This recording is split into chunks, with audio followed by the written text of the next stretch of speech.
What is up, guys? It is smoking hot today, humid like crazy, and I don't know what's going on. But anyway, what we're going to do today is I'm going to talk to you guys about how to set up a bait caster, how I think you should set up a bait caster, or what I think the best way of setting up a bait caster when you first get one and you know nothing about it. Okay, so let's go ahead and jump into that. I'll see you guys in a second. Figured what I would do is show you guys how to set these things up and which knob does what. This is the Shimano SLX, just the regular. It's 151 HG. 151 means it's left-handed guys, see, left-handed.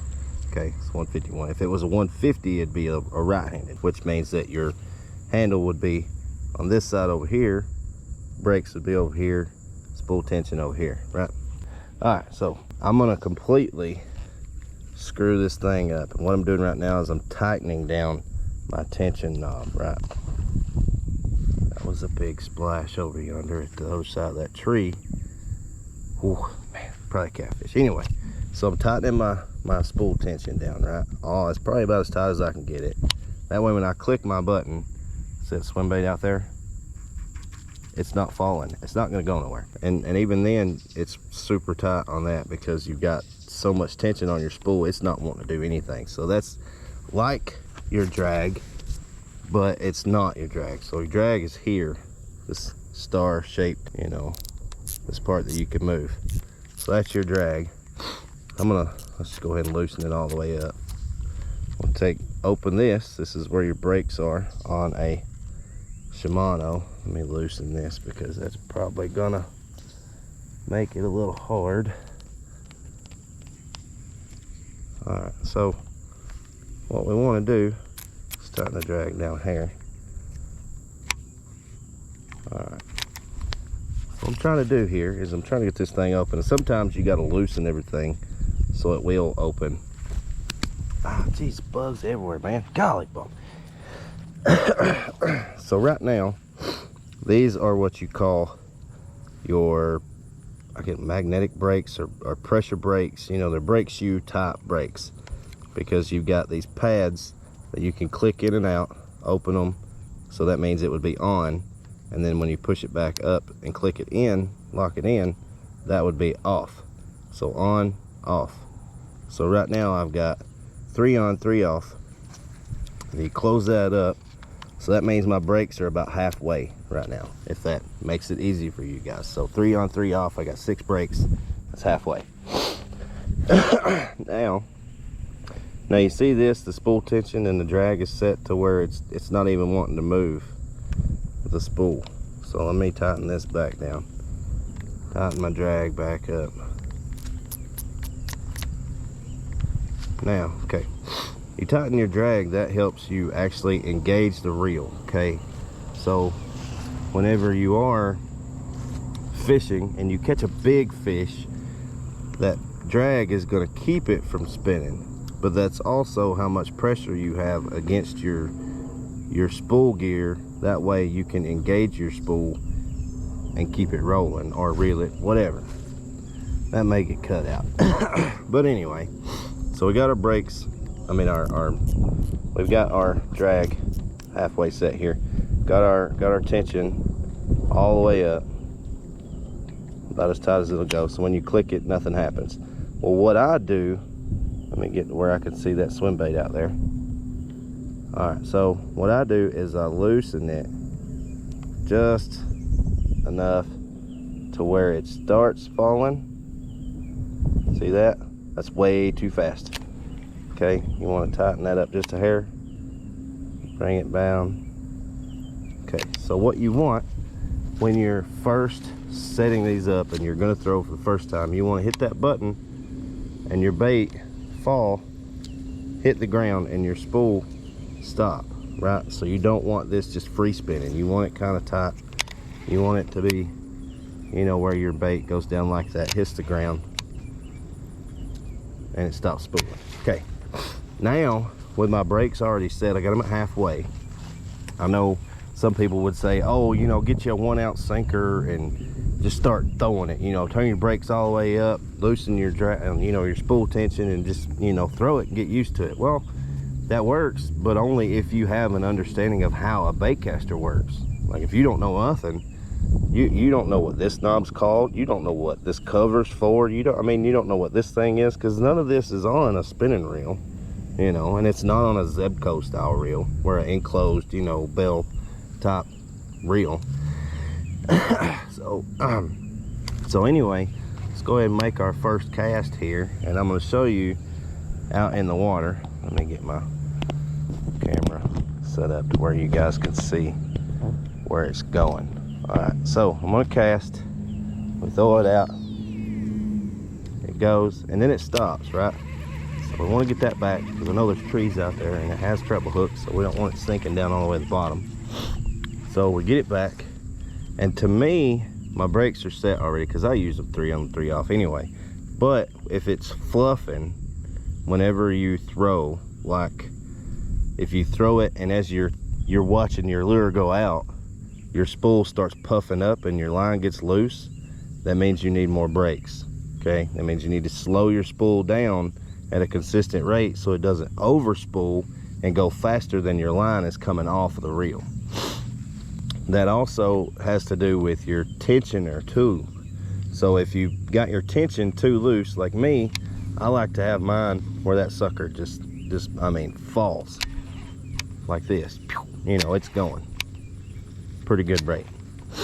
So with that, send it flying, and it still is not wanting to overspool. It's not wanting to backlash. It's not wanting to mess up on me. Now, another thing is, if you're fishing like lightweight stuff, you're fishing a Texas rig, you know, speedworm or something, or shaky head with a minnow, or, you know, just whatever rig you're doing, soft plastic, lightweight, that would be one rod setup. And then you've got like your heavy swim baits like these, you know, and your crank baits and your jerk baits and stuff. That's what you would want to have on another rod. And then you'd want to have like your other finesse stuff and other deep divers and all this other, you know, your top water. You're going to have 3 or 4 different setups for each type of fishing you do, because if you're adjusting more than a 1/4 ounce at a time, in my opinion, again, this is my opinion, if you're adjusting more than a 1/4 ounce at a time, it's going to, you're always going to be constantly messing with your reel. You're not going to be getting the fish.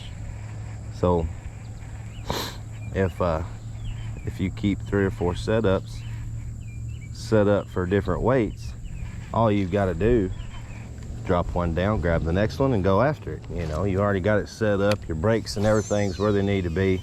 And if they're not, then you at least would have an understanding, just by what I said a minute ago, of how to adjust it on the fly and go from there. Now, here's another thing. Like, if you do have, you know, that confidence boost as you're getting better with these things, and you end up doing this number, let me drop that on the ground.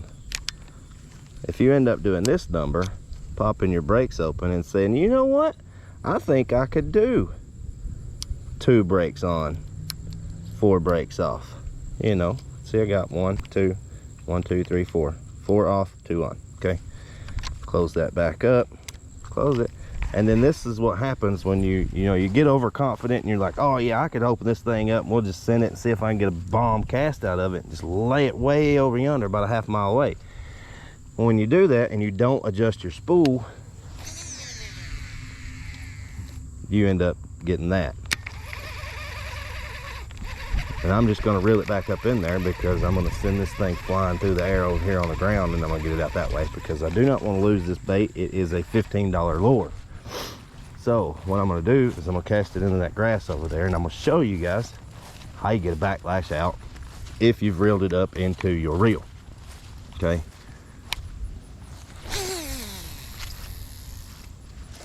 All right, so now we sent that out, and you just keep pulling. Hold tension on your spool a little bit. Keep it from, you know, free rolling. And then as you pull, you're going to see your line you know, you'll pull it and your spool won't move, but your line's still coming out. That's because it's spooled out and too much line was coming off, and your spool was moving faster than your line coming off the reel. So that's what I was saying. Brakes, tension is your biggest two components to a bait caster. Yes, your drag does matter, but that's only whenever you're trying to engage a fish or put pressure on the spool against itself, if that makes sense.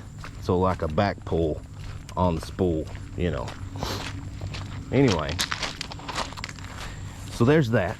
Trying to think of anything else I can think of, because this is just me ranting, I guess, because I've been seeing a lot of people on Facebook. They're like, oh man, you know, I got a bait caster, but I don't know how to do it.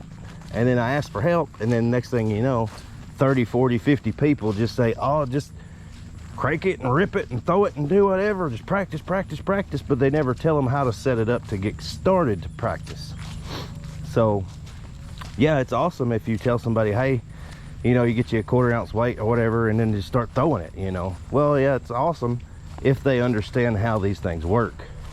I never did when I was growing up, so I never knew how to use these things. I never knew how to tune them. I never knew how to set them up or nothing. So I never used one, all because nobody showed me. So, but now that we got the hang of it, I have trouble with a spinning rod now. Just because I don't know, it's like it's weird for me now.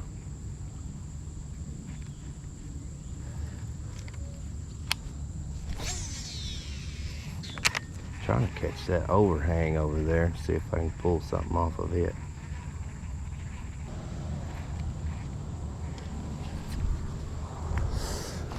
Well, all right then. Let's get over here and get face to face with you guys then. All right, we'll see you in just a second. So, showed you on this rod right here with the swim bait about the ones that have the brakes on the inside and no dial on the outside. So now let's talk about these where this is your more expensive reel. That one's $100. This one's like 140, I think, something like that. But this is my lightweight thing. Like, I've got 10-pound high vis line on this one just because it is so lightweight. Once it goes out, if you're looking at trees and it's a little bitty bait, you can't see where it's going, for me, you know. So I like high vis line, just from crappie fishing. You can see it better at night, and it just, I don't know, it's personal preference, confidence booster for me, I guess. Well, anyway, so this one is the same principle, where it's got, you know, it's a left-handed. This is a 71, whereas the 70 would be a right-handed. 71 left-handed. This one, same principle. It's got, you know, your handle, and then your what is it called? Your drag. Dang, can't believe that's your drag right here, this star one, star shaped. Right here on the outside, this one is attached to your handle.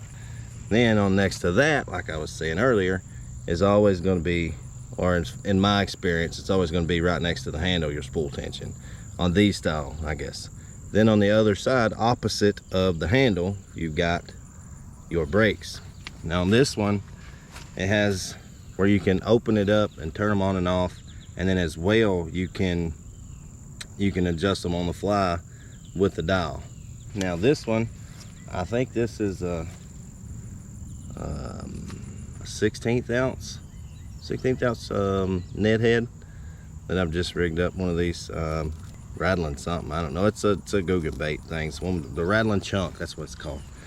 Hooked it up with that and did the same thing. You know, lightweight is still the same thing. You're going to tighten it down all the way. You're going to drop it until it does fall slowly, and then when it hits the ground, if it keeps spinning, tighten your spool up some more. If you do it again, it keeps spinning, tighten your spool up some more. Then after you get that set, go to your brakes. Me personally, I would say for me, I turn on about 5 or 6, you know, about halfway, a little bit over half, just because that makes, you know, you're not getting a full brake load, so you can always apply more, and you're not running it with no brakes, so it's not just gonna overshoot and, you know, you got a rat nest like crazy. So that's my opinion, guys. So set your spool tension for whatever weight you're using. Have 3 or 4 different setups, you know, as far as, you know, like heavy stuff, lightweight stuff, you know, and that aspect. And then from there, I mean, it's just a matter of plugging and playing. You know, you adjust your spool tension here, you know, whenever you're like, okay, I feel like that's not going far enough, so you just let a little bit out and then loosen up your brakes just a hair, or maybe turn them up depending on what you need. And then you can get a cast from here half mile away, you know. Well, maybe not half mile, but you know what I mean. But anyway, guys, I hope this helps. I really do appreciate you guys watching, if you are still watching. I hope this helps. Maybe in the future, if anybody gets a bait caster, you know, come back and check this video out, because it in my mind, I think it helps, you know. And if not, if you guys got any questions, put them in the comments below, and I will do my best to do my research before I answer them and make sure I know what I'm talking about, because some people don't do that and it ends up bad. So anyway, without further ado, thank you guys for watching. Hit that like button if you enjoyed the content. If you do enjoy the content and you want to see more, hit that subscribe button, make it turn from red to gray, and then hit that little bell notification. That way you know whenever I post something on YouTube. But yeah, thanks for watching, guys. Hope you have a good one. We'll see y'all on the next one. Peace.